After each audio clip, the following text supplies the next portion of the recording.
The heavy oak door slammed shut, but the silence that followed was deafening. Gideon stood at 6'7", his massive frame blocking the morning sun. His ice-blue eyes locked onto the purple, unmistakable shape of a man's hand branded across his cook's cheek. Hell was about to break loose.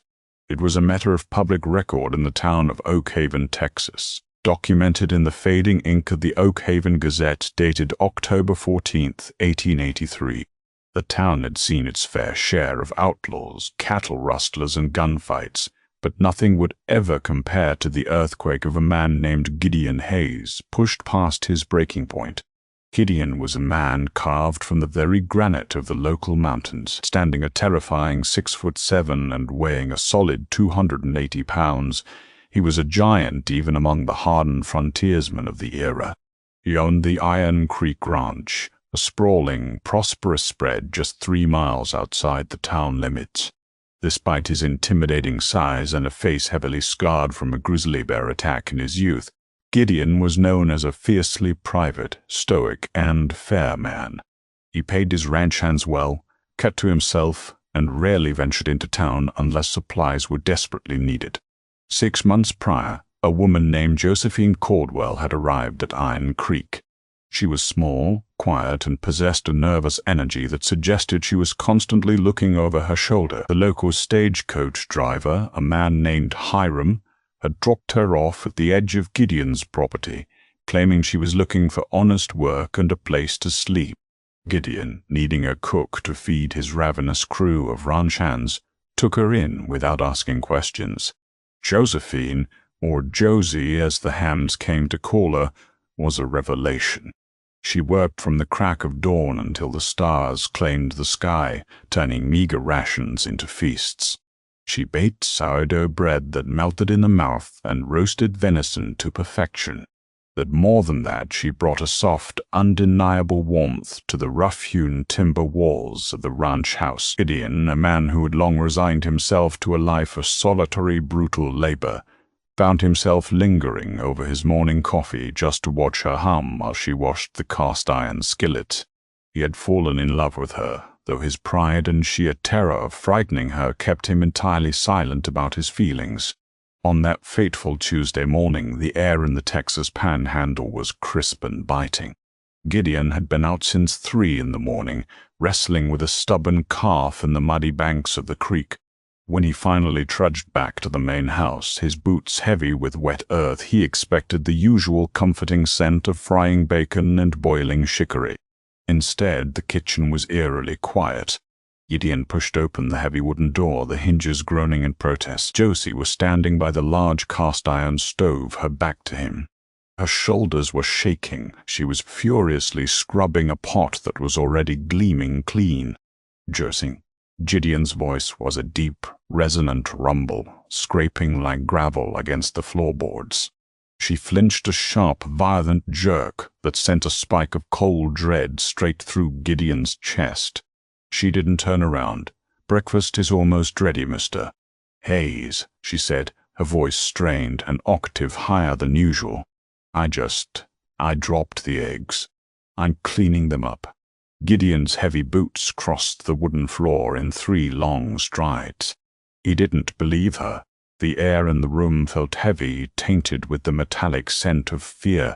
He gently reached out, his massive calloused hand hovering over her trembling shoulder. He didn't touch her, respecting the boundaries she was so desperately trying to maintain, but he stepped around her to see her face.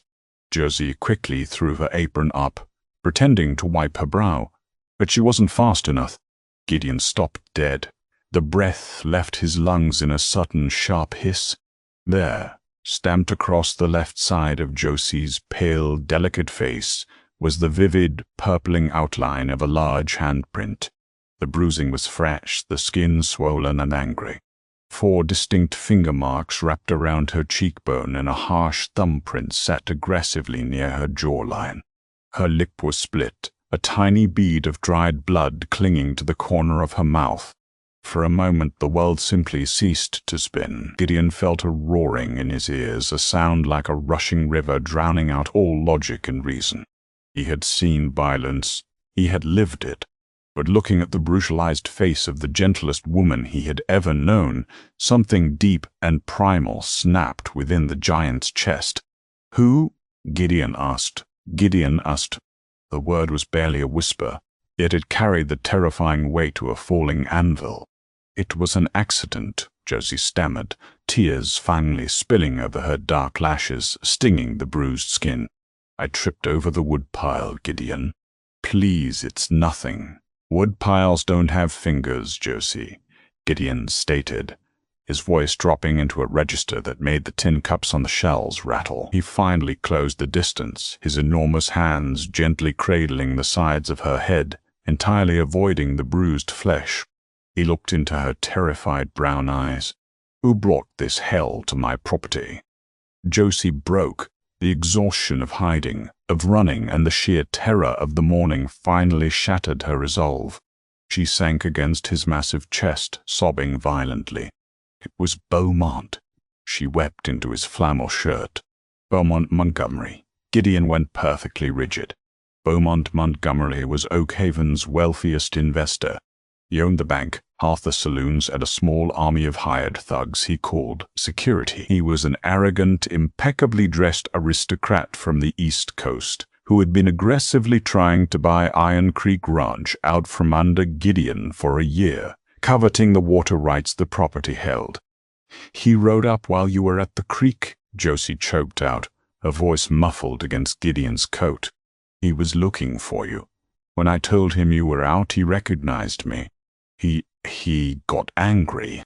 "Recognized you?" Gideon asked, his brow furrowing. Josie pulled back, looking up at the giant with absolute despair. "I didn't just come here for work, Gideon. I was running. Beaumont Montgomery isn't just a banker. 6 months ago in Dallas, he forced my father into a debt he couldn't pay. The price for my father's life was my hand in marriage. I ran the night before the wedding. He's been hunting me ever since. When he saw me here, he said I embarrassed him. He hit me and told me that if I didn't pack my things and ride back to town with him by sundown, he would have his men burn this ranch to the ground with you inside it." Gideon stared at the handprint on her face. The silence stretched, thick and suffocating. Slowly, very slowly, Gideon stepped back. He didn't yell. He didn't throw anything. The calm that settled over him was far more terrifying than any outburst of rage. It was the chilling, absolute calm of the predator that had just locked onto its prey. "He gave you until sundown," Gideon murmured, turning his head toward the window, looking at the distant plumes of smoke rising from the town of Oakhaven. "Gideon, please," Josie begged, grabbing his massive forearm. "He has 10 men with him at all times. Men with rifles. Men who kill for sport. You have to let me go. I won't let him destroy everything you built." Gideon looked down at her delicate hands desperately gripping his arm. He reached over and gently detached her grip, holding her hands within his own massive paws. "Josie," he said, his voice terrifyingly soft, "keep the coffee warm. I've got an errand to run in town." By 10 o'clock that morning, the town of Oakhaven was bustling with the usual frontier commerce. Wagons rolled through the muddy main street. Prospectors haggled over supplies, and the tinny sound of a piano bled out from the doors of the Dusty Rose Saloon. Inside the saloon, Beaumont Montgomery sat at the finest poker table in the establishment. He was a handsome man in a cruel, polished sort of way, dressed in a tailored charcoal suit that cost more than most ranch hands made in a decade. He was swirling a glass of imported bourbon, laughing arrogantly at a joke told by one of his hired guns, a hulking, scarred brute named Cletus. "I'm telling you, boys," Beau chuckled, taking a sip of his drink. "By tomorrow, Iron Creek will belong to the Montgomery estate, and I'll have my runaway bride back to learn a harsh lesson in obedience." Outside, the street suddenly went deathly quiet. The piano player inside the Dusty Rose stumbled over a chord and stopped playing. The murmurs of conversation in the saloon faded into a tense, nervous silence. The only sound was the heavy, rhythmic thud of massive hooves striking the packed dirt outside. Beau frowned, setting his glass down. He nodded at Cletus, who immediately drew his revolver and stepped toward the swinging saloon doors. Before Cletus could even peer over the wood, the doors exploded inward. They didn't just swing open, they were violently torn from their hinges. One of the heavy wooden doors flew through the air, crashing into a far table and splintering it into kindling. In the doorway stood Gideon Hayes. He didn't have his rifle. He wasn't wearing his gun belt. He stood there in his dirt-stained canvas trousers, a heavy leather duster sweeping down to his calves, and his sleeves rolled up to reveal forearms as thick as most men's thighs. His face was a mask of cold, unadulterated murder. For a split second, nobody breathed. The sheer overwhelming size of the man paralyzed the room. Cletus, recovering his wits, raised his revolver, pointing it squarely at Gideon's chest. "You're trespassing, dirt kicker. Turn around and walk out, or I'll put a hole in you so big the wind will whistle through it." Gideon didn't blink. He walked forward. His steps were slow, deliberate, the floorboards groaning under his massive weight. "I said halt," Cletus roared, pulling the hammer back on his pistol. Gideon didn't halt. As Cletus' finger twitched on the trigger, Gideon moved with a speed that defied his colossal frame. His left hand shot out, not striking Cletus, but grabbing the barrel of the revolver. With a sickening crunch of metal, Gideon bent the barrel of the gun upwards, rendering it entirely useless just as the gun discharged. The bullet blew a hole through the ceiling, showering them with plaster. Before Cletus could process the ruined weapon in his hand, Gideon's right hand closed around the thug's throat. With a single, effortless motion, Gideon lifted the 200-pound man entirely off the floor. Cletus kicked and thrashed, his eyes bulging as Gideon held him suspended in the air with one arm. Gideon looked at the 3 other hired guns sitting at Bo's table. They were reaching for their weapons, frozen in terror at the display of inhuman strength. "Draw your iron," Gideon rumbled, his voice echoing off the walls, "and I will beat you to death with your own limbs." He tossed Cletus aside like a rag doll. The thug crashed into the wooden bar, shattering a row of whiskey bottles before collapsing into a groaning heap on the floor. The other 3 men slowly, carefully raised their hands and backed away from the table, wanting absolutely no part of the giant's wrath. Gideon finally stopped at the edge of the poker table, looking down at Beaumont Montgomery. Beau's arrogant smirk had vanished, replaced by a pale, sickly sheen of sweat. He remained seated, trying desperately to maintain a facade of control. "Hayes," Beau said, his voice trembling slightly, "you've made a grave mistake coming here. You have no idea the legal power I hold in this town." Gideon leaned forward, placing his massive, scarred hands flat on the green felt of the poker table. He leaned in close until his face was mere inches from the wealthy banker. "You put your hands on my cook," Gideon stated softly. Beau swallowed hard, but his arrogance flared back up, a desperate defense mechanism. He puffed out his chest. "Your cook? You mean my property. Josephine is legally bound to me. Her father signed her over to settle a massive debt. She stole from me by running away. Under the law of this territory, she is mine to retrieve, and I have the right to discipline her however I see fit. Sheriff Higgins will back me up on that. You are harboring a fugitive and a thief." Murmurs erupted from the few patrons brave enough to stay in the saloon. The twist in the tale was shocking. The quiet, sweet cook at Iron Creek was a fugitive, legally bound to the most powerful, ruthless man in the county. Beau smirked, seeing the effect his words had on the room. "So, you see, you oversized farmhand, you have no legal ground to stand on. Now step aside, or I'll have you arrested for assault and property theft." Gideon looked at Beau for a long, quiet moment. He looked at the perfectly styled hair, the expensive suit, the soft, uncalloused hands that had struck Josie. "Legal ground," Gideon repeated quietly. "Exactly," Beau sneered, gaining confidence. "Now get out of my sight before I—" Gideon's massive fist slammed down on the center of the poker table. The heavy oak table buckled under the sheer force of the blow, cracking violently down the middle. Poker chips, cards, and Bo's glass of bourbon flew into the air. Before Bo could even flinch, Gideon reached across the ruined table, grabbed the banker by the lapels of his expensive suit, and hoisted him off his chair. Gideon dragged him effortlessly across the saloon, Bo's polished shoes scrambling uselessly for traction on the floorboards. Gideon kicked the remaining saloon door open and dragged the kicking, screaming banker out into the middle of the dusty main street, right in front of the entire town. Sheriff Cole Higgins, drawn by the commotion, was running down the street, his hand on his holster, but stopped dead in his tracks when he saw Gideon. Gideon threw Bo Montgomery into the dirt. The wealthy man rolled over, gasping for breath, his expensive suit covered in Texas mud. Gideon stepped over him, looking up at the gathered crowd, his chest heaving, his ice-blue eyes burning with a righteous fury that made the bravest men in Oakhaven take a step back. He locked eyes with Sheriff Higgins. "Sheriff," Gideon's voice boomed across the silent street, "this man claims the law gives him the right to beat a woman. He claims the law makes her his property." Gideon slowly turned his gaze back down to the terrified, trembling man in the dirt.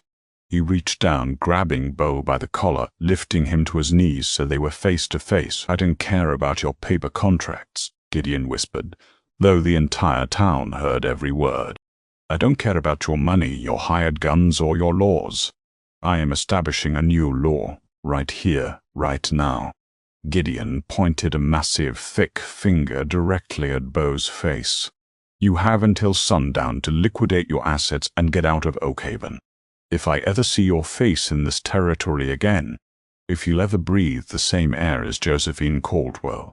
Gideon leaned in, his voice dropping to a low, terrifying growl. "I will snap your neck like a dry winter twig, and I will bury you so deep in the Texas dirt that God himself won't be able to find you."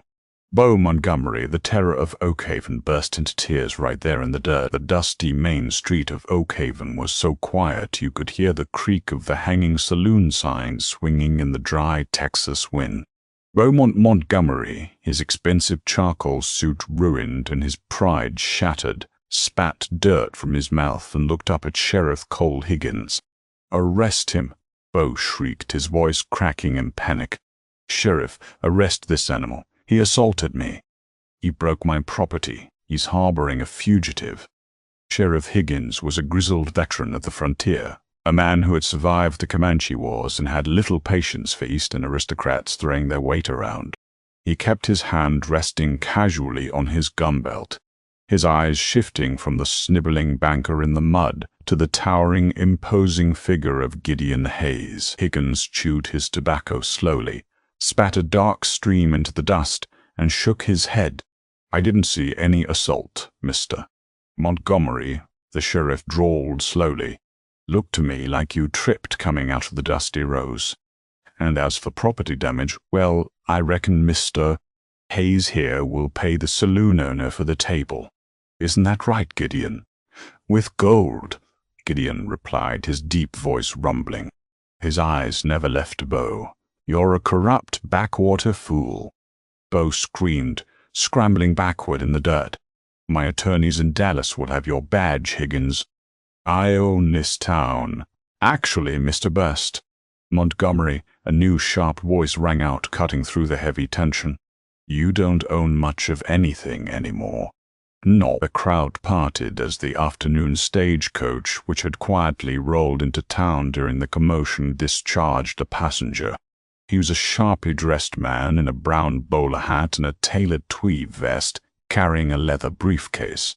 He stepped over a muddy rut in the road and flashed a silver badge pinned to the inside of his coat. "Pinkerton Detective Agency. Name is Jeremiah Ross," the man announced, his voice carrying an air of absolute undeniable authority. "I've been tracking you for 3 weeks, Montgomery.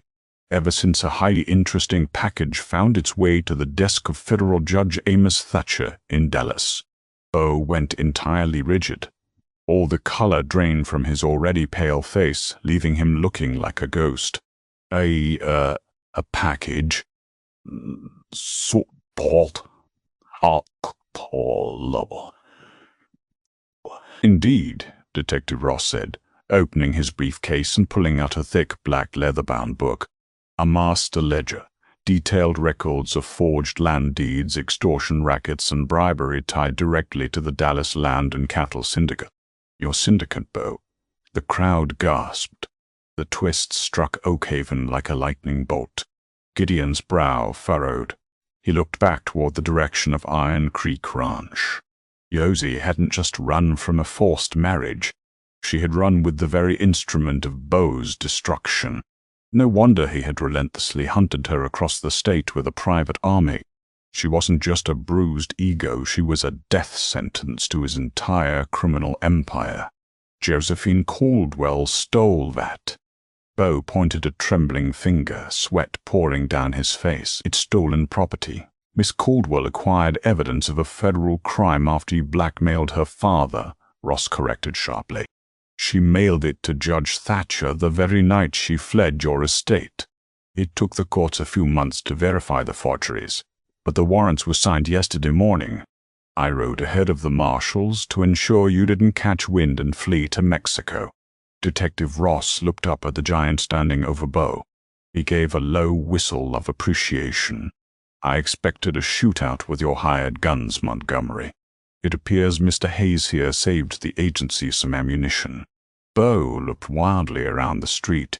His 3 remaining hired guns, who had slowly crept out of the saloon, saw the Pinkerton badge and heard the word Federal in the Wild West. Loyalty to a wealthy boss ended exactly where a federal hanging rope began.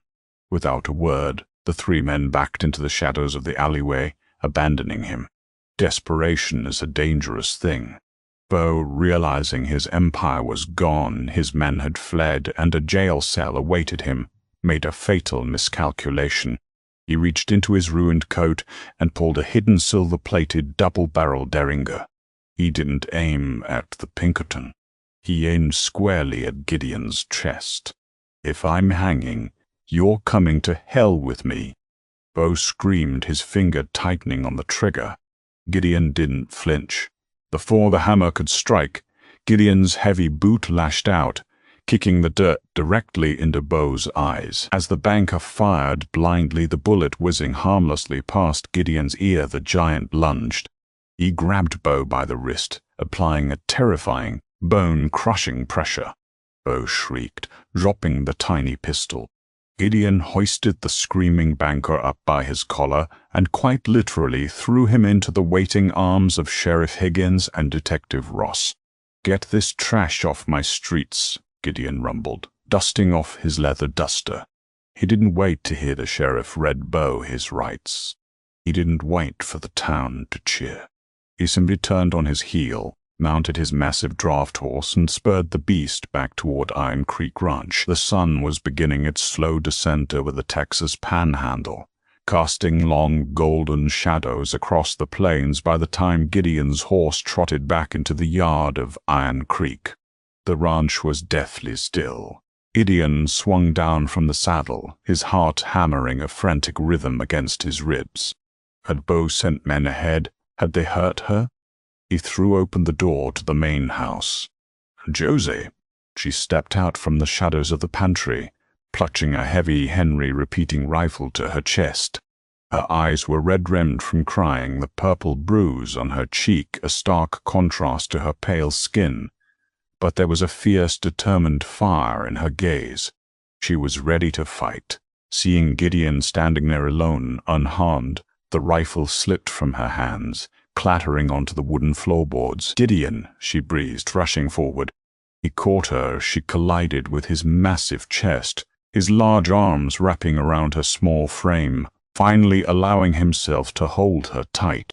He buried his face in her hair, inhaling the scent of flour, wood smoke, and the sweet lavender soap she used. "It's over," Gideon whispered, his deep voice vibrating through her. "Bo is in federal custody. A Pinkerton detective came for him. He had the ledger you sent to Dallas. Earlier, Ray." Josie pulled back, looking up at him in shock. "You know about the ledger? I know you are the bravest woman I have ever met," Gideon said, his massive hands gently framing her face, his thumbs carefully avoiding the bruised flesh. "You took down the most dangerous man in the county to save your father, and you did it all by yourself." "But he found me," Josie whispered, a tear escaping her eye. "He hurt me, and I brought that danger to your door. I should pack my things, Gideon. I'm nothing but trouble." "You ain't going anywhere," Gideon said, the sheer finality in his tone brooking no argument. He took a deep breath, a terrifying prospect for a man who had fought grizzly bears and outlaws. Facing his own heart was vastly more intimidating. "I ain't a man of many words, Josie," Gideon started, his voice rough with emotion. "I'm too big, I'm scarred, and I know I ain't much to look at. I've spent my whole life building this ranch, thinking the dirt and the cattle were all I was ever meant to have. But the day you walked into my kitchen, you brought the sun inside with you." Josie's breath hitched, her brown eyes widening as she looked up at the giant. "This is your home," Gideon continued, his ice blue eyes entirely sincere.